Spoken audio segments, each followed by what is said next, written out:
La vie de Tom Cochrane est une autoroute et les motards aiment vivre leur vie sur cette autoroute. L'artiste parle de sa moto, du vent dans ses cheveux et de la sensation de bien-être qu'elle procure. C'est l'hymne parfait pour tous ceux qui aiment être sur la route et explorer de nouveaux horizons. Cette chanson évoque la liberté de la route. Tom Cochrane chante que la vie est une autoroute et que les conducteurs peuvent aller jusqu'à la limite une fois de plus. C'est une chanson pour ceux qui chérissent les moments où le vent fort souffle dans leurs cheveux, alors qu'ils filent à toute allure sur leur moto.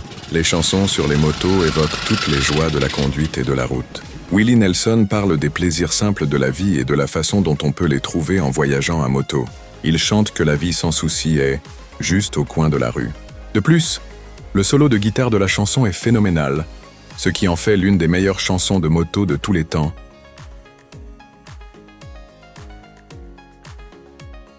Aimer, c'est faire en secret ce serment. Je m'engage de toutes mes forces à défendre ta liberté, à ménager autour de toi l'espace qui te sera nécessaire pour croître et fleurir. Et même si je dois être surpris par l'évolution de l'autre, même s'il ne devient pas celui que j'attendais qu'il soit un jour, je m'engage à respecter son devenir. C'est le défi que je relève, que ta volonté soit faite et non la mienne. Osons nous laisser surprendre, n'emprisonnons pas nos proches ni nos enfants dans la représentation que nous avons d'eux. Cassons les moules dans lesquels nous nous enfermons les uns les autres et offrons-nous la confiance même de nous laisser errer, commettre des erreurs. Que savons-nous du secret de nos destinées? En devenant garant de la liberté de celui que j'aime, je lui épargne même de devoir fuir. Rester ensemble n'est pas, comme au cimetière, une concession perpétuelle. C'est une offrande à renouveler chaque jour. Ce qui est bouleversant, c'est que quand tout est détruit, il n'y a pas la mort et le vide comme on le croirait. Pas du tout, je vous le jure. Quand il n'y a plus rien, il n'y a que l'amour. Il n'y a plus que l'amour. Tous les barrages craquent. C'est la noyade, l'immersion. L'amour n'est pas un sentiment. C'est la substance même de la création. Je croyais jusqu'alors que l'amour était reliance, qu'il nous reliait les uns aux autres. Mais cela va beaucoup plus loin. Nous n'avons pas même à être reliés. Nous sommes à l'intérieur les uns des autres. C'est cela le plus grand vertige. De l'autre côté du pire t'attend la moue. Il n'y a en vérité rien à craindre. Oui, c'est la bonne nouvelle que je vous apporte. Il n'y a qu'un crime, c'est de désespérer du monde.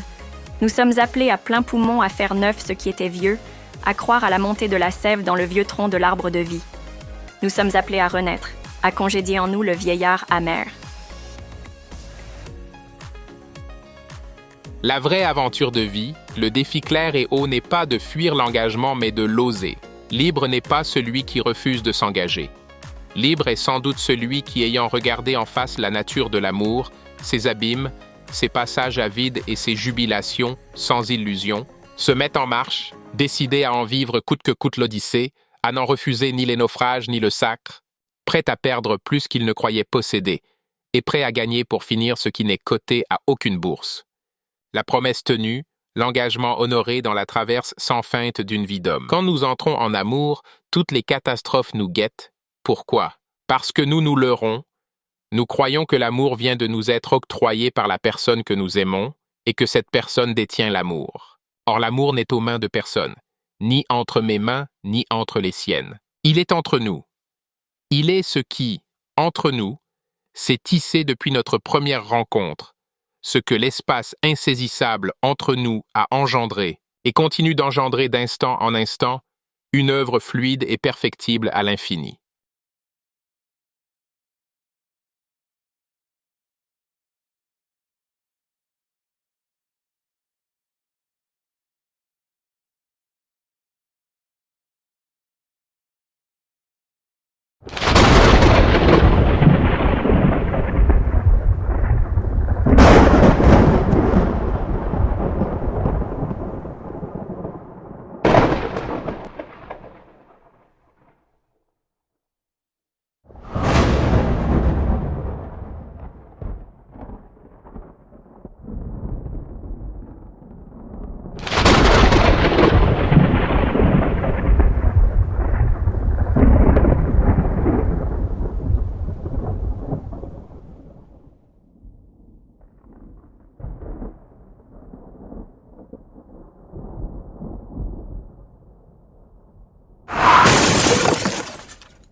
Toute sa vie est une préparation.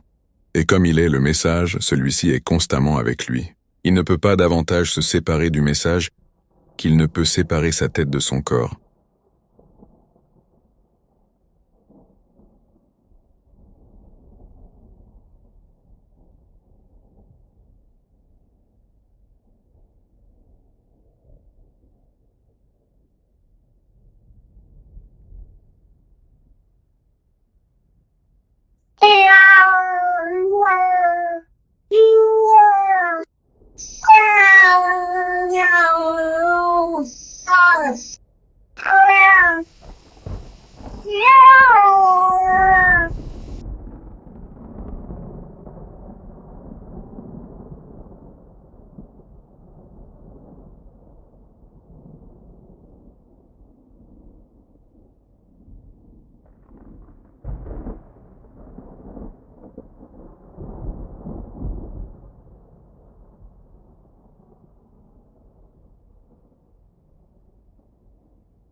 Ce qui est bouleversant, c'est que quand tout est détruit, il n'y a pas la mort et le vide comme on le croirait, pas du tout. Je vous le jure, point quand il n'y a plus rien, il n'y a que l'amour, point il n'y a plus que l'amour. Tous les barrages craquent, point c'est la noyade, l'immersion, point l'amour n'est pas un sentiment. C'est la substance même de la création, point j'y croyais jusqu'alors que l'amour était reliance, qu'il nous reliait les uns aux autres. Mais cela va beaucoup plus loin, nous n'avons pas même à être reliés, nous sommes à l'intérieur les uns des autres. C'est cela le plus grand vertige. De l'autre côté du pire tâton l'amour, point il n'y a en vérité rien à craindre. Oui, c'est la bonne nouvelle que je vous apporte. Un vieil homme sage est interrogé sur la trajectoire de son existence jusqu'à ce jour. Et voilà comment il en résume les 3 étapes. À 20 ans, je n'avais qu'une prière. Mon Dieu, aide-moi à changer ce monde si insoutenable, si impitoyable. 20 ans durant, je me suis battu comme un fauve pour constater en fin de compte que rien n'était changé. À 40 ans, je n'avais qu'une seule prière. Mon Dieu, aide-moi à changer ma femme, mes parents et mes enfants. Pendant 20 ans, j'ai lutté comme un fauve pour constater en fin de compte que rien n'avait changé. Maintenant je suis un vieil homme et je n'ai qu'une prière. Mon Dieu, aide-moi à me changer. Et voilà que le monde change autour de moi. Et pas de malentendu. Ce n'est pas d'un renoncement à l'action qu'il s'agit, mais bien au contraire d'une action neuve dans un esprit libre. Ce qui est bouleversant, c'est que quand tout est détruit, il n'y a pas la mort et le vide comme on le croirait. Pas du tout, je vous le jure. Quand il n'y a plus rien, il n'y a que l'amour. Il n'y a plus que l'amour. Tous les barrages craquent. C'est la noyade, l'immersion. L'amour n'est pas un sentiment, c'est la substance même de la création. Je croyais jusqu'alors que l'amour était reliance, qu'il nous reliait les uns aux autres. Mais cela va beaucoup plus loin. Nous n'avons pas même à être reliés. Nous sommes à l'intérieur les uns des autres. C'est cela le plus grand vertige de l'autre côté du pire, tâtant l'amour. Il n'y a en vérité rien à craindre. Oui, c'est la bonne nouvelle que je vous apporte. Elle n'y a qu'un crime, c'est de désespérer du monde. Nous sommes appelés à plein poumon à faire neuf ce qui était vieux, à croire à la montée de la sève dans le vieux tronc de l'arbre de vie. Nous sommes appelés à renaître, à congédier en nous le vieillard amer. Aimer, c'est faire en secret ce serment. Je m'engage de toutes mes forces à défendre ta liberté, à ménager autour de toi l'espace qui te sera nécessaire pour croître et fleurir. Et même si je dois être surpris par l'évolution de l'autre, même s'il ne devient pas celui que j'attendais qu'il soit un jour, je m'engage à respecter son devenir. C'est le défi que je relève. Que ta volonté soit faite et non la mienne. Osons nous laisser surprendre. N'emprisonnons pas nos proches, ni nos enfants, dans la représentation que nous avons d'eux. Cassons les moules dans lesquels nous nous enfermons les uns les autres. Offrons-nous la confiance même de nous laisser errer, commettre des erreurs. Que savons-nous du secret de nos destinées? En devenant garant de la liberté de celui que j'aime, je lui épargne même de devoir fuir. Rester ensemble n'est pas, comme au cimetière, une concession perpétuelle. C'est une offrande à renouveler chaque jour.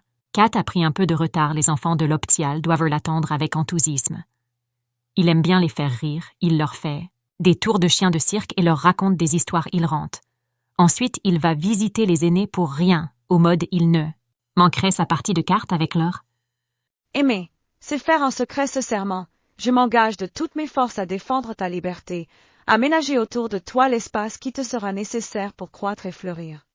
Et même si je dois être surpris par l'évolution de l'autre, même s'il ne devient pas celui que j'attendais qu'il soit un jour, je m'engage à respecter son devenir.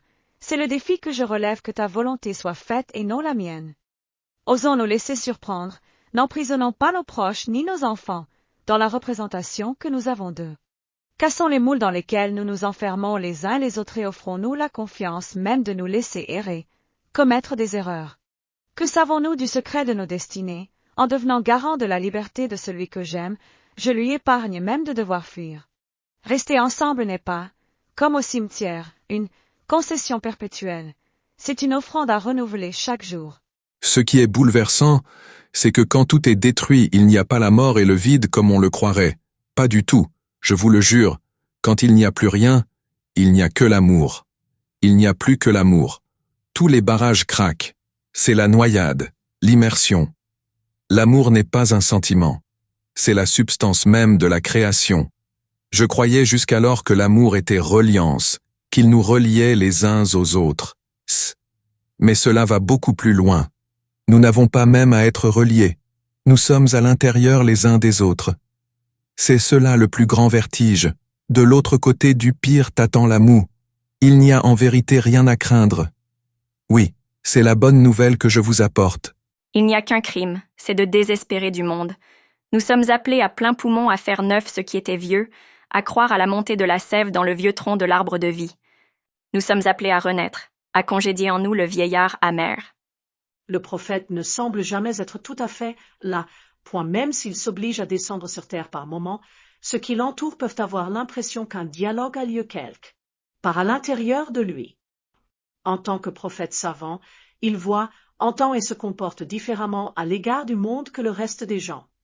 Ils n'ont pas vu ce qu'il a vu, ils n'ont pas entendu ce qu'il a entendu, point, et elle rencontre donc très peu de personnes à qui il puisse ouvrir son cœur et partager ce qui est à l'intérieur de lui. Parce que, il lui ne parle plus le même langage. Le prophète ne semble jamais être tout à fait là, point même s'il s'oblige à descendre sur terre par moments, ceux qui l'entourent peuvent avoir l'impression qu'un dialogue a lieu quelque part à l'intérieur de lui. En tant que prophète savant, il voit, entend et se comporte différemment à l'égard du monde que le reste des gens. Ils n'ont pas vu ce qu'il a vu, ils n'ont pas entendu ce qu'il a entendu, point, et elle rencontre donc très peu de personnes à qui il puisse ouvrir son cœur et partager ce qui est à l'intérieur de lui. Parce que lui ne parle plus le même langage. Le prophète ne semble jamais être tout à fait là, point même s'il s'oblige à descendre sur terre par moments, ceux qui l'entourent peuvent avoir l'impression qu'un dialogue a lieu à l'intérieur de lui. En tant que prophète savant, il voit, entend et se comporte différemment à l'égard du monde que le reste des gens. Ils n'ont pas vu ce qu'il a vu, ils n'ont pas entendu ce qu'il a entendu.